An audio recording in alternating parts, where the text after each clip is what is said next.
বলতাম কথাগুলি, অনেকের হয়তো সেটা মনোভূত হতো না। সেন্ট মার্টিন দ্বীপ যখন আমেরিকা চেয়েছিল, আমার বাবা রাজি হননি, তাকে জীবন দিতে হলো। আর আমার ভাগ্যে সেটাই জুটলো, কারণ দেশ বিক্রি করে ক্ষমতায় থাকতে হবে এই চিন্তা আমার কোনোদিনই ছিল না। আর যে দেশটা জাতির পিতা বঙ্গবন্ধু শেখ মুজিবুর রহমানের ডাকে সাড়া দিয়ে এদেশের মানুষ অস্ত্র তুলে নিয়ে যুদ্ধ করে 30 লক্ষ মানুষ জীবন দিয়ে স্বাধীন করেছে, সেই দেশের 1 ইঞ্চি মাটি কাউকে ছেড়ে দেওয়া, এটা তো কারো নিয়ত হতে পারে না। কিন্তু আজ কি দুর্ভাগ্য, এমন এক ব্যক্তি ক্ষমতা আসলো, সবাই নাকি তার, সারা দেশের মানুষের একেবারে খুব পছন্দের মানুষ, বিশ্বের পছন্দের মানুষ, আর সেই মানুষ আজকে ক্ষমতা এসে কী হলো? আর এই লোকটাকে তো তার যত অর্থ মানে প্রতিপত্তি সবগুলি খোলা, দরজা খুলে তো আমি দিয়েছিলাম, আমার কাছে তো হাত পেতে ছিল। আমি যখন 96 সালে সরকার গঠন করি, গ্রামীণ ব্যাংকে টাকা নেই, টাকাগুলি যে যে সরিয়ে রেখেছে কল্যাণ ফান্ড করে, সেটা তো আমার জানা ছিল না। মানে এত বড় চিঠিং করবে সেটা তো আমরা ধারণাই করতে পারিনি। মানুষ যে এত ভিতরে ভিতরে এত শয়তানি বুদ্ধি থাকবে আমি জানবো কোত্থেকে। বলছে টাকা নেই, ক্ষুদ্র ঋণ দেওয়া যাচ্ছে না, সাথে সাথে 100 কোটি টাকা দিলাম। তখন একটা বন্যা, বিশাল একটা বন্যা মোকাবেলা করেছি দুঃসময়। তারপরে আবার আসলো 200 কোটি টাকা, আবার আসলো 300 কোটি টাকা, 400 কোটি টাকা আমরা দিয়েছি মোট।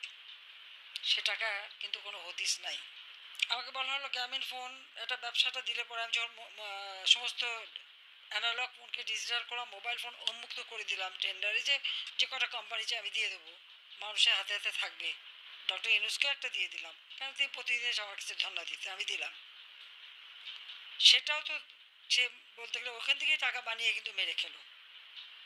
আমি জানি না এখন কারো মনে এই প্রশ্ন জাগে না কেন, যে এই যে 6,000 টাকা বেতনে যে ব্যক্তি 1990 সালে গ্রামীণ ব্যাংকের এমডির চাকরি পেল এবং চাকরি করত, সে কী করে দেশে বিদেশে হাজার হাজার কোটি টাকার মালিক হলো, এই কথাটা কারো মনে প্রশ্নটা জাগলো না কেন? বারবার তো আমাদের পরীক্ষা দিতে হচ্ছে। 2001 সালে বিএনপি এসে খোঁজ করলো আমাদের কোথায় কি সম্পত্তি আছে।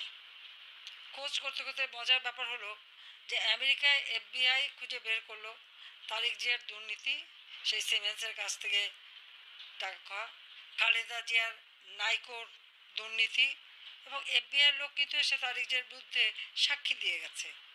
আর নাইকোর কেসে এফবিআই কিন্তু অপেক্ষা করছিল এসে সাক্ষী দেবে, তখন খালেদা জিয়া অসুস্থ দেখে আর কোর্টে যেতে পারে না, বিচার দেরি করতে করতে এখন তো যাক, এরু সাহেব এসে সব নিজের যত দুর্নীতির মামলা, 5টা দুর্নীতির মামলা, মানি লন্ডারিং, গ্রামীণ ব্যাংকে টাকা, গ্রামীণ ফোনের টাকা, সব, এমনকি শ্রমিকদের টাকা মেরে খেয়ে শ্রমিক আদালতে সাজাপ্রাপ্ত আসামি হচ্ছে ডক্টর ইউনূস।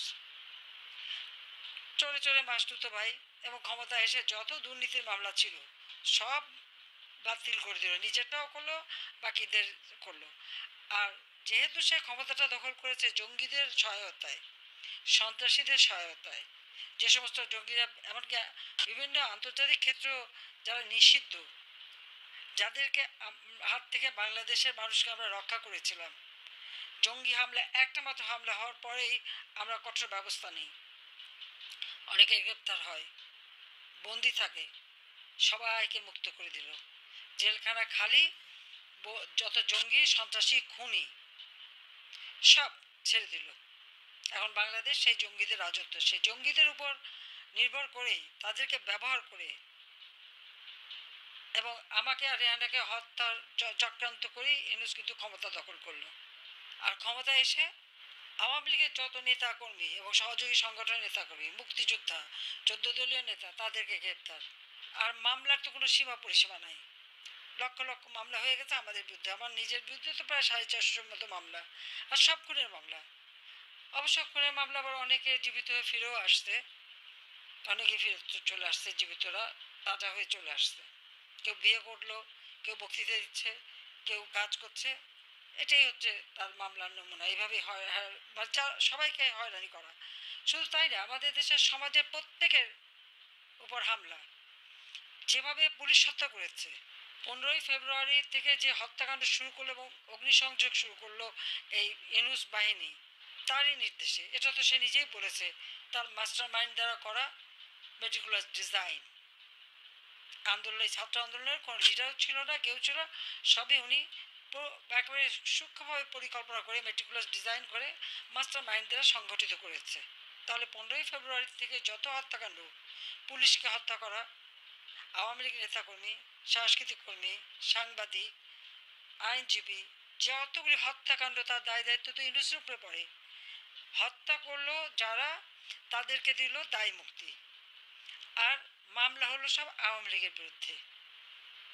এটা কোন ধরনের ন্যায় বিচার, কোন ধরনের গণতন্ত্র, আর কোন ধরনের স্বাধীনতা, সেটা আমার প্রশ্ন। মানুষের জীবনের নিরাপত্তা তো আমরা দিয়েছি, আজকে সরকারি কর্মচারীদের যথেচ্ছাচারভাবে চাকরিচ্যুত করা হয়েছে, জনগণের ভোটে নির্বাচিত, আর ইউনূস হচ্ছে জঙ্গিদের দ্বারা ক্ষমতা দখল।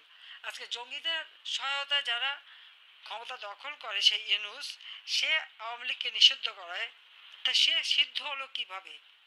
প্রশ্নটা আমার, এটা ইউনূসের কাছে প্রশ্ন, এটা আমাদের যারা বিবেকবান, আমাদের আমলে একটু কিছু হলে যারা হা হা করে চিৎকার করতো, লিখে লিখে কাগজ ভরে ফেলতো, টক শো করে একবারে টেলিভিশন ফাটিয়ে ফেলতো, তারা চুপ কেন? তাদের মুখে কথা নাই কেন? তারা বলে বিবেকবান, তাদের বিবেক একটুতেই নাড়া দিত, সেই বিবেকে এখন দম বন্ধ হয়ে গেছে নাকি? সেটা আমার প্রশ্ন।